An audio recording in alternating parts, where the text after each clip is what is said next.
2024 ఎన్నికల్లో ఏకపక్షంగా ఇచ్చిన ప్రజా తీర్పుతో అమరావతికి మళ్లీ ఊపిరి పోసుకుంది.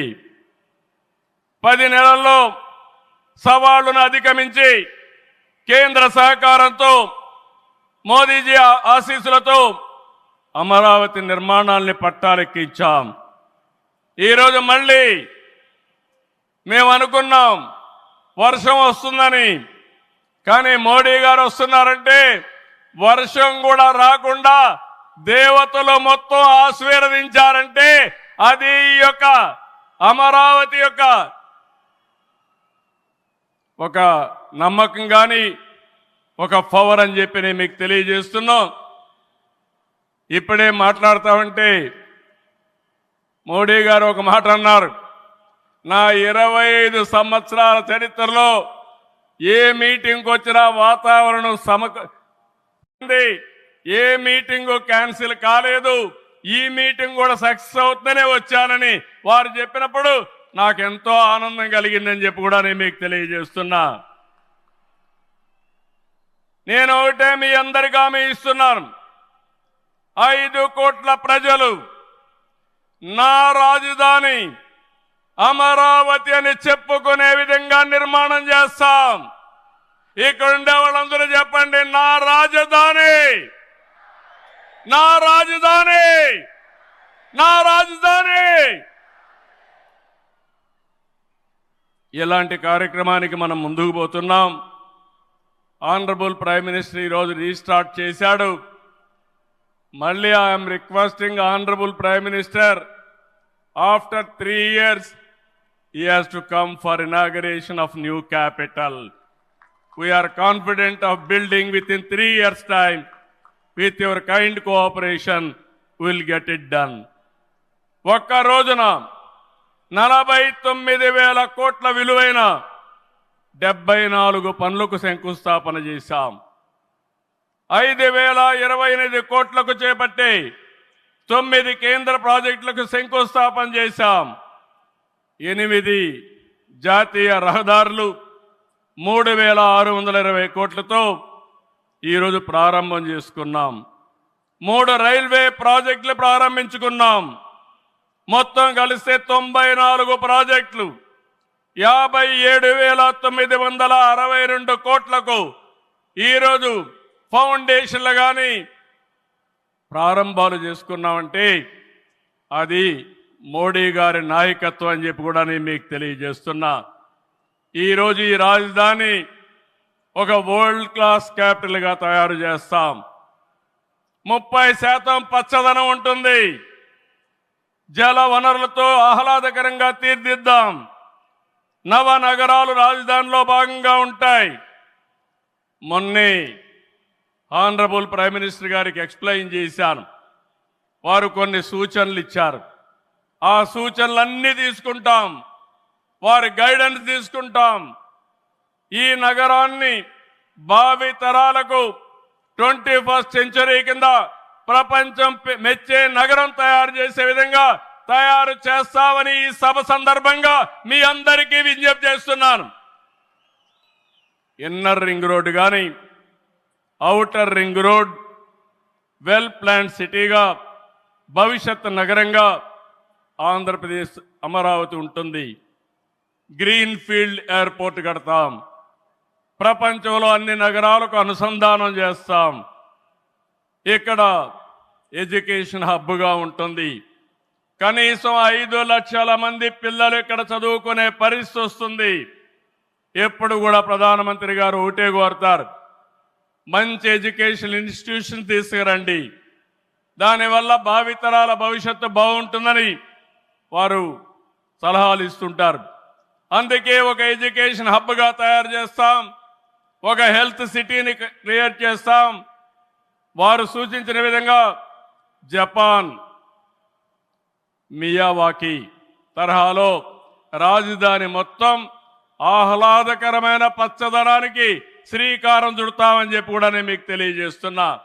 మేమేదో అమరావతికి వ్యతిరేకమని అసలు నేను ఎదుగుతానండి. అమరావతి జగన్మోహన్ రెడ్డి గారు ఉన్నప్పుడు అమరావతిని డెవలప్ చేయాలని ప్రయత్నం చేస్తే కోట్లకి వెళ్ళి ఎన్ని స్టేలు తీసుకొచ్చారండి, గుట్లుగా.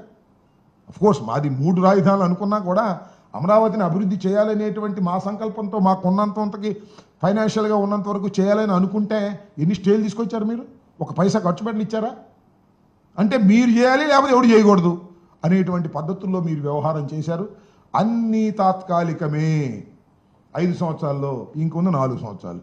ఈ 4 సంవత్సరాల తర్వాత మీరు అధికారంలోకి వస్తారో రారో ఆ భగవంతుడు తెలియాలి, ప్రజలకు తెలియాలి. ఈ 4 సంవత్సరాలు 3 సంవత్సరాల్లో పూర్తి చేస్తామంటున్నారు. 3 సంవత్సరాల్లో మీరు పూర్తి చేసేది పునాదుల లెవెల్ నుంచి పైకి కూడా తీసుకొచ్చేటువంటి పరిస్థితి లేదు. అమరావతి అనేటువంటి ప్రాంతం, ఆ కృష్ణా నదీ పరివాహక ప్రాంతంలో ఆ ఉన్నటువంటి ప్రాంతం లోతట్టు ప్రాంతాలు, అక్కడ ఏది కట్టాలన్నా కూడా మామూలు రాఖీ ప్రాంతంలో కన్నా త్రిబుల్ డబుల్ అయ్యేటటువంటి పరిస్థితులు ఉన్నాయనేది జగమెరిగినటువంటి సత్యం. ₹1 ఖర్చు అయ్యే చోట ₹3 ఖర్చు అయ్యేటటువంటి పరిస్థితి ఉంది. అలాంటి ప్రదేశాన్ని మీరు ఎన్నుకున్నారు, అక్కడ మీరు పప్పులో కాలేశారు. దీనివల్ల రాష్ట్రానికి తీవ్రమైనటువంటి నష్టం జరుగుతుందనే విషయాన్ని దయచేసి గమనించాలని కూడా ఈ సందర్భంగా చంద్రబాబు నాయుడు గారికి చెప్పదలుచుకున్నాను. కాబట్టి ఇదంతా ఊహా ప్రపంచంలో తేలుతున్నటువంటిది భ్రమరావతి తప్ప ఇది అమరావతి కాదు. అమరావతిని కూడా చంద్రబాబు నాయుడు గారు రాబోయే 4 సంవత్సరాల్లో పూర్తి చేసే పరిస్థితి లేకపోగా తీసుకొచ్చిన అప్పులన్నీ కూడా కాజేసేటటువంటి కార్యక్రమం, కమిషన్లు కాజేసేటువంటి కార్యక్రమంలో నిమగ్నమై ఉన్నారనేదే ఇక్కడ మేము చెప్పదలుచుకున్నటువంటి అంశమని మీ ద్వారా రాష్ట్ర ప్రజానీకానికి తెలియపరుస్తున్నాను. చంద్రబాబు నాయుడు గారికి తెలియపరిచినా ఇంకా మళ్ళీ ఆయన రిటర్న్ వచ్చే పరిస్థితి లేడు, వెళ్ళిపోయాడు. ఏదో ఒక విధంగా ఈ ఫెయిల్యూర్ అయిపోయినటువంటి అమరావతిని సక్సెస్ చేయాలనేటువంటి తాపత్రయం. కానీ స్వామి చెబుతారే అక్క ఆరాటమే కానీ బావ బతకడనేటువంటి పరిస్థితుల్లో ఇవాళ రాష్ట్ర ఆర్థిక పరిస్థితులు ఉన్నాయి. ఇది చాలా సాహసోపేతమైనటువంటి పరిస్థితి.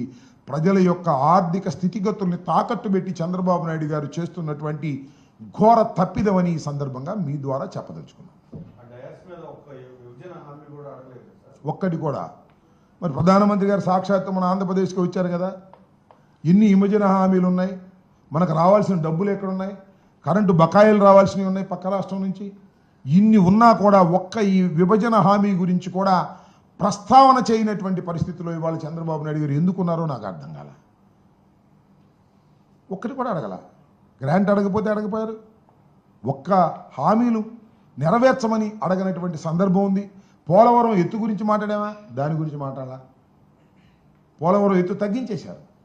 దాని గురించి కూడా చంద్రబాబు నాయుడు గారు డయాస్ మీద వచ్చినటువంటి అవకాశాన్ని ప్రధానమంత్రి గారి దగ్గర ప్రస్తావన చేయలేకపోయినటువంటి దుస్థితిలో ఇవాళ ఈ రాష్ట్ర ప్రభుత్వం ఉంది. ఇది చాలా అన్యాయమైనటువంటి కార్యక్రమం. దీని మీద మరి ప్రజలు ఆలోచించాలని ఈ సందర్భంగా నేను చెప్పదలుచుకున్నాను. 3 రాజధానుల పేరు మీదనే మీరు మీ హయాంలో ఉన్నప్పుడు 3 రాజధానుల పేరు చెప్పారు కదా, మిమ్మల్ని ఓడించడానికి కూడా అదే ప్రధాన అంశం. అమరావతిని మీరు దృష్టి పెట్టించారనేది ఒక్క విషయం. ఎస్, మా 3 రాజధానుల వల్లే మేము ఓడిపోయాం అనుకుంటే ఆయన భ్రమరావతి వల్లే ఓడిపోయాను ఆయన అనుకోవాలిగా. కాదు, అంతకుముందు ఆయన ఓడిపోయాడు కదా. నేను చెప్పేది ఆయన ఓడిపోయాడుగా. ఆయన చివరికి అమరావతిలోనే ఓడిపోయాడుగా. అమరావతిని డెవలప్ చేయలేక ఓడిపోయాడు అనుకోవాలి కదా. అమరావతిని సెలెక్ట్ చేసుకోవటం వల్లే ఓడిపోయాడు అనుకోవాలి కదా. ఒక్కొక్క ఓటమికి 1,00,000 కారణాలు ఉంటాయి. చివరికి నేను చెప్పదలుచుకుంది ఏంటంటే, అమరావతి అనేది అద్భుత నగరంగా తీర్చిదిద్దుతామని చెప్పినటువంటి అమరావతిలోనే చంద్రబాబు నాయుడు గారి తెలుగుదేశం పార్టీ చిత్తుగా ఓడిపోయినా కూడా ఆయనకి జ్ఞానోదయం కానటువంటి పరిస్థితి ఉన్నది అని నేను భావిస్తూ ఉన్నా. 1,00,000 కారణాలు ఉండొచ్చు ఓటమికి. అమరావతి ఒక కారణం కావచ్చు, లేదా 3 రాజధానులు ఒకటి కారణం కావచ్చు, మరొకటి కారణం కావచ్చు, వాళ్ళు ముగ్గురు ఏకం కావడం కారణం కావచ్చు, 1,00,000 కారణాలు కావచ్చు. కానీ ఇక్కడ నేను చెప్పదలుచుకున్నటువంటి అంశం ఏమిటంటే, అమరావతి అనే ఒక మహాపట్టణాన్ని నిర్మించడానికి రాష్ట్ర ప్రభుత్వం తలపెట్టడం అనేది సైద్ధాంతికంగా తప్పని, అంత ఆర్థిక పరిస్థితి ఈ రాష్ట్రానికి లేదని, ఇది చాలా తప్పుడు నిర్ణయం అనేది మా అభిప్రాయం. ఆ తప్పుడు నిర్ణయం అనేది అమరావతి 1లో రుజువైంది, అమరావతి 2లో కూడా రుజువు కాబోతుంది. 45,000 ఎకరాల అదనంగా తీసుకోవటం వల్ల ఇంతకుముందు ఇచ్చిన రైతులు కూడా తీవ్రమైనటువంటి అన్యాయానికి గురికాక తప్పదనే విషయాన్ని కూడా నేను చెప్పదలుచుకున్నాను.